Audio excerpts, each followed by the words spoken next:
Hi friends, இன்றைக்கி காலையிலே லஞ்ச்லாம் ready பண்ணிட்டேன். ஏன்னா கிச்சன் கொஞ்சம் டீப் க்ளீன் பண்ணலான்ட்டு. அப்பப்போ கிச்சன் க்ளீன் பண்ணிட்டு தான் இருப்பேன். ஆனாலுமே எனக்கு மந்த்லி ஒன்ஸ் அதை டீப் க்ளீன் பண்ணால் தான் கொஞ்சம் க்ளீனாக இருக்க மாதிரி என் மனசுக்கு தோணும். அதனாலே நான் மந்த்லி ஒன்ஸ் பண்ணிவிடுவேன். இப்போ தானே கிச்சன் ரெடி பண்ணோம், அதுக்குள்ளேயே இவ்வளோ மெஸி ஆகிடுச்சேன்றது நம்ம யோசிப்போம். அதுக்கு ரீசனே என்னென்னா, நம்ம ப்ரீ பிளான் இல்லாமல் குக் பண்ணுறது தான். ப்ரீ பிளான் பண்ணி வச்சிட்டோன்னா நம்ம அவசரம் இல்லாமல் சமைப்போம். எடுத்த பொருளை எடுத்த இடத்துல வச்சுருவோம். அது ரொம்ப நாள் மெயின்டைன் ஆகும். அப்படியே எனக்கு எப்போ கிச்சனுக்கு குக் பண்ண வந்தாலுமே கிச்சன் க்ளீனாக இருக்க மாதிரி நான் வச்சுப்பேன். ஏன்னா அப்போ தான் நம்ம மைண்ட் கொஞ்சம் ரிலாக்ஸாக சமைக்க முடியும். இதுவே நம்ம போட்ட பொருள் போட்ட மாதிரியே வச்சுட்டு சமைச்சிட்டு போயிட்டு அடுத்தது சமைக்க வந்தோன்னா நம்மளுக்கு சுத்தமாகவே டென்ஷன் ஆகிடும். ஃபுல்லாகவே மைண்டே ஃப்ரீயாக இருக்காது.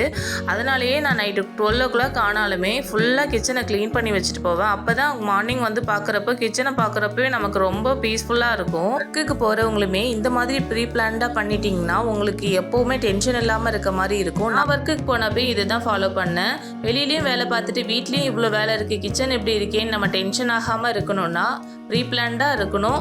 அதே சமயத்தில் மந்த்லி ஒன்ஸ் நம்ம டீப் க்ளீனிங் பண்ணிட்டோம்னா டென்ஷனே இல்லாமல் இருக்கலாம்.